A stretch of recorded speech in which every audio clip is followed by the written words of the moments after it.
If there's one thing that has accompanied AMD's GPU launches in recent years, is the hopium that the red team is holding something back, sandbagging a Halo product that will finally dethrone Nvidia. Time and again, AMD has failed to match its fans' expectations, but perhaps the introduction of chiplets in RDNA 3 changes things this time around. Perhaps this time there really is a bigger Navi, maybe with 2 core die chiplets coming that will beat Nvidia's Halo GPUs. Well, unfortunately, things are not that simple, and today we will take a deep dive into AMD's GPU strategy for the next few generations and look at what the limitations of chiplets means for us PC enthusiasts.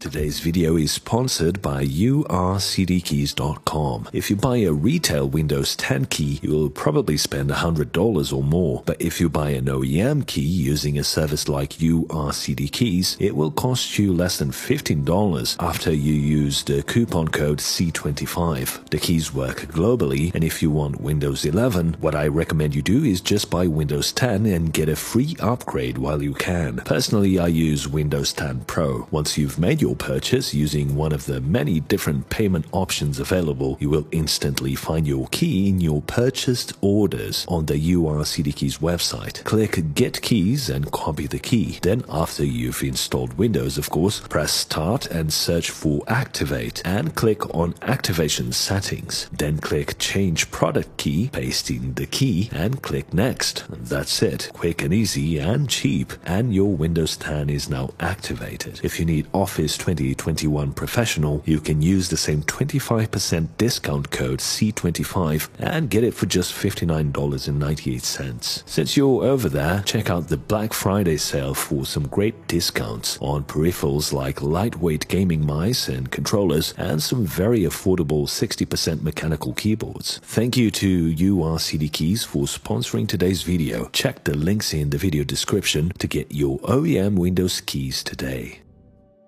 The move to chiplets in the consumer GPU space is a critical inflection point for the PC industry, and AMD should be praised for taking the risk, yet again, of changing the paradigm like they did with the Zen microarchitecture in CPUs. But chiplets don't come without complications. Firstly, let's look at what AMD's overall vision for the future of computation is and how they are arranging their product lines around it and betting hard on chiplets in the process. While we all want AMD to deliver a 4090 killer, it's important to understand that AMD's primary focus going forward is energy efficiency, not Halo performance at any cost. Here's why. If we look at the world's computational demand, we see that we're on an unsustainable path. If we continue with the current path of energy required per bit, we will reach a market dynamics limited scenario where the profitability of chips won't be matched by the cost of manufacturing them along with the energy cost of running them, and there won't be enough energy produced in the world anyway to keep them running. So something needs to be done. There are several dark horse technologies that could completely change the landscape, like quantum or photonics and others, but the industry can't wait around, and with the current technology we have, the best solution to the challenges we are facing is specialization, meaning domain-specific hardware or accelerators that are designed to do one task very efficiently. Looking at the performance per watt curves, we can see that CPUs cover a broad range of applications because of their general purpose nature, but are not very energy efficient. Conversely, semi-custom SoCs like ASICs and FPGAs will cover only a very specific set of applications, but be very energy efficient at doing those workloads. A good example would be a Bitcoin ASIC miner or a TPU or a video accelerator. In the middle are GPUs, which have been a great choice for many data center workloads because they are fairly efficient at highly parallel operations. The problem here is that it's close to impossible to have that many design teams working on every kind of accelerator that the market is demanding to cover the growing broad range of applications. So AMD's vision for the future is that of a modular design, so a variety of chiplets, some general purpose, some domain specific, and some configurable, so that performance per watt can be improved massively. As you know, AMD has been heavily invested interested in chiplets for this reason, first with CPUs and now with GPUs. The problem with chiplets is the overhead. With chiplets, there's a need for additional area for interfaces. There's replicated logic, like we see in the RDNA3 memory chiplets, higher packaging costs, larger overall die sizes compared to the same device in monolithic form, and an increase in overall complexity, not to mention a higher energy cost in moving data around. This is important. The segment of the market that is interested in the large monolithic die and is willing to pay for it is very small, and AMD realizes this. This used to be the case in the server market only, but since the introduction of the RTX 2000 series from Nvidia, this paradox has now transitioned to the consumer market. The majority of consumers and server customers want the cheaper dies, not the Halo product. Nvidia has identified this and capitalized on it. So you have products like the RTX 4090, which is a Halo product that very few people will buy in relative terms and is priced accordingly. The only way for this sort of product to exist is in monolithic form. To create a GPU as powerful as the 4090 in chiplets form, AMD would need a massive GPU package that would be much larger than the reticle limit of 800mm² that we're seeing with Nvidia, and that's assuming you could solve the GPU bandwidth challenges. More on that in a second. There's at least a 10% area overhead when using chiplets compared to monolithic. Take for instance the first generation of AMD's EPYC. The package consists of 4 dies, each having 213mm², so that's a total die package of 852mm². If AMD had created the same EPYC chip in monolithic form, it would have been only 777mm², so a multi-chip module needs roughly 10% more area than a monolithic equivalent. That means that the 7900 XTX would be 10% smaller had AMD made it monolithic. In the second generation of EPYC, AMD further disaggregated the package, moving the I/O and memory interfaces to its own separate chiplet. The package was then populated with a variable number of CCDs, or CPU chiplet dies, around this new I/O die. The challenge here was to make this whole package behave like a monolithic die. To make this happen, AMD had to free up package layers to do signal routing. You can see the under CCD routing in this image. There's a lot of wiring required to get the CCDs talking to each other and to the I/O die, and all this wiring has to meet power delivery requirements. There's a strict limit to how much current you can use in such a device. In the transition to the consumer products, AMD was able to not just maintain the CCD exactly the same, but also reuse the I/O die by chopping off a quarter of the server I/O die and repurposing it for the Zen 2 chips. It's also important to understand what makes sense to put into a chiplets package and what doesn't if we are to understand AMD's vision for the RDNA GPUs in the future. For instance, why didn't AMD also add DRAM to the EPYC package? There's actually little benefit to doing that. The flight time through to DDR is actually not that different than on package, so unless you are looking to specifically reduce the size of the board, which is for instance the Apple approach with the M1, there's not significant latency savings with in-package DRAM versus going off-package. There's a gain in efficiency, but the latency doesn't improve that much. Another thing to consider is that the organic package, so that's this green bit that the CPU or GPU are placed on, is much more expensive than motherboard or GPU board area. That means it's a lot cheaper to keep DRAM outside of the package. Furthermore, what if OEMs want to provide systems with varying sizes of DRAM? If AMD added DRAM to the EPYC package, then OEMs would be limited to whatever size was on there. And then there's the margins problem. Anything that AMD adds to a package that comes from an outside provider will need to be margined up. Otherwise, the market would kill AMD and their shares would drop. AMD needs to keep increasing margins. That's just the way things are. So that's yet another reason why adding things to an MCM package needs to meet a careful balance of performance, energy cost, and profit margins. The exception here is in compute-only devices, and I covered that in my last video, where HBM needs to be on package. But that's a very specific segment, and we won't be seeing HBM back in consumer devices anytime soon. So that's just a simple example, but you need to understand that not everything makes sense to be added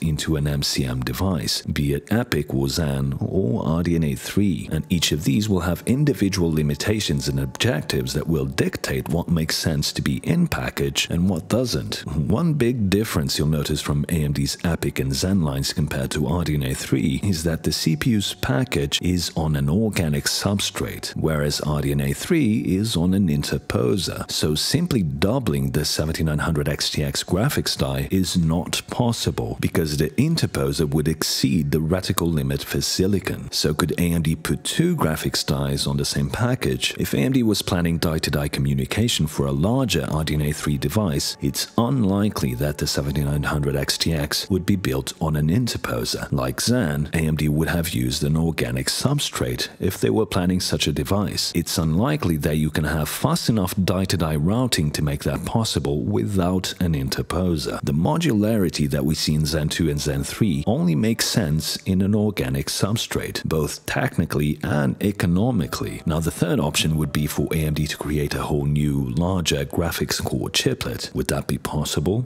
Of course. But even assuming AMD would throw modularity out of the window and add, say, 2 more core clusters, we'd be looking at an interposer-based GPU at around 600mm square, or even larger. And with an extra 2 clusters be enough to beat the RTX 4090? I doubt it. What about more graphics clusters? At that point, it starts to make no sense to use a chiplets approach. It would just be more cost-effective to make a monolithic die, the same way Nvidia did with the 4090. You can't make interposers that large without running into a ton of issues. And don't forget that there's a 10% area overhead in a chiplets device compared to a monolithic one, like I explained earlier. You might point out that the rumored RDNA3 Navi 33 die will be monolithic, so why wouldn't AMD make a monolithic Navi 31? The point at which makes sense to move to chiplets is the 200mm square die. So if Navi 33 is 200mm or less, it makes more sense economically for it to be monolithic. Anything larger, and AMD will make it in chiplet form. Because we're using interposers here, there's no modularity like in Zen, except for the memory dies which can be reused. In addition to that, in a recent interview with Gamers Nexus, Sam Nafziger was questioned about further partitioning the Navi 31 die into smaller chiplets. Here's what he had to say. The bandwidth requirements are so much higher with GPU because we're distributing all of this work, terabytes of data and textures and vertices. So if you try to route all that information across these CPU interfaces, it would be just gigantic. This goes back to the routing schematic and issues I showed in Zen 2. Currently, there's no way for AMD to maximize the chiplet CPU strategy in the GPU space. So we can't have multiple graphics core dies because we currently don't have a way to do that in an organic substrate. And it's unlikely AMD will do a larger die than Navi 31 because it's built on an interposer, and the costs to manufacture go exponentially higher as you increase that interposer size, not to mention issues with structural stability and others. It could be done, but its cost would be prohibitive, both for AMD to manufacture and then to the end consumer, and it doesn't fit into AMD's overall strategy of pursuing energy efficiency above delivering excessively expensive Halo products. As if that wasn't enough, why would AMD call the 7900 XTX and XT a 900 card if there was a whole tier above it? Last gen, we saw a refresh of the 6900 XT, and AMD called it the 6950 XT, and that represents only about a 6% increase thanks to better binning, a factory overclock, and slightly faster RAM. The 6950 XT is not a whole tier above the 6900 XT. If AMD had a whole tier above the 7900 XTX, it would have called it the 7800 XT. Now, is there a 7950 XTX coming? Of course, it will be a refresh of the 7900 XTX, not a whole tier of GPU. So there are two areas where I think it's realistic to expect improvements over the 7900 XTX in a future refresh. One is the move to 4nm, which is an optimized version of 5nm, and the other is the addition of 3D stacked Vcache, like we saw with the 5800X3D. The bigger cache would have a small increase in performance, and the move to 4nm would reduce power consumption, so AMD could perhaps push clocks, perhaps even up to 3 GHz, although it's possible the front end can't keep up with that. So even with higher frequencies, there might not be much of an improvement. I think it's realistic to expect maybe a 5 to 10% performance increase or something along those lines versus the 7900 XTX. I think it's time for AMD fans to adjust their expectations. Like I've said in my reaction video to the 7900 XTX announcement, while AMD is doing a phenomenal job on a technical level with these GPUs, their marketing and pricing decisions are destroying the potential of these cards being a success in the market, in my opinion. AMD has completely thrown out the window the pricing advantage that chiplets could represent for the consumer. The agenda now, like we saw with Zen 4, is to price things as high as possible and see if consumers will pay for them. If they don't, then they'll just adjust pricing accordingly. To me, this is highly damaging to the perception that people will have of these products. You only have one opportunity to make a good first impression. Zen 4 made a terrible first impression, and that damage will be difficult to recover from, even with price cuts. I fear AMD is making the same mistake with RDNA 3. The only saving grace there is that Nvidia also failed hard with the 4080 pricing, so people are not going as hard on AMD as they should for their pricing strategy. Honestly, I'm also skeptical that we will see a 3D stacked version of the 7900 XTX. I think the price of packaging such a GPU would be too high for a relatively small impact to performance, especially as that wouldn't be enough to surpass the 4090 or a potential 4090 Ti. The one thing that makes me think AMD will launch a 3D stacked version of the 7900 XTX is if people do show an interest in 8K gaming. So there are a bunch of 8K monitors and TVs being announced at CES, and if there's interest there, I think a 3D stacked version of the 7900 XTX could have a performance advantage at 8K. 8K would probably benefit from the additional cache. Maybe that's why AMD tried to position themselves in the RDNA 3 presentation as an 8K gaming platform. Maybe they are trying to get ahead of Nvidia. I think what's more revealing of AMD's strategy is that assuming that the 7900 XTX is indeed faster than the RTX 4080, and it should be, we're headed to the point where AMD can comfortably deliver in chiplets form GPUs that are faster than Nvidia's monolithic mid-range offerings. The Halo monolithic gigantic GPU will continue to exist for Nvidia, and it will continue to be the fastest. I don't think there's a sound economic path to a Halo product other than through a reticle limit GPU in monolithic form. An equivalent chiplet-based device would have too much overhead and would need to be on an interposer of gigantic proportions, something that's currently not economically viable in the gaming space. But AMD will have an advantage from now on when it comes to the mid-range. It's a shame they're not pricing their mid-range GPUs accordingly. So with all that in mind, it seems extremely unlikely that AMD will produce a larger GPU this generation. Not only that, for Nvidia it will continue to make sense to produce monolithic GPUs as Halo products, as long as there are enough people to buy them. The Halo product greatly contributes to Nvidia's mindshare, as people will assume the lower tier cards are also faster than the AMD equivalents. I think AMD has an uphill battle in changing that mindset without a Halo product. It seems to me that AMD has given up on the performance crown and will be heavily invested in conquering the secondary tiers, making it very difficult for Nvidia to continue creating monolithic 80 and 70 class cards that can compete in price. This also likely means that we will see Nvidia transition to chiplets GPUs, but only in the mid-range. So the 5090 and 6090 will be monolithic at 3nm and 1nm respectively, but it's likely the 5080 and 6080 will be chiplets based to be able to compete with AMD in pricing. At least that seems the most likely scenario. I'm super excited to test the 7900 XTX and XT in the next coming weeks, so be sure to subscribe so you don't miss that.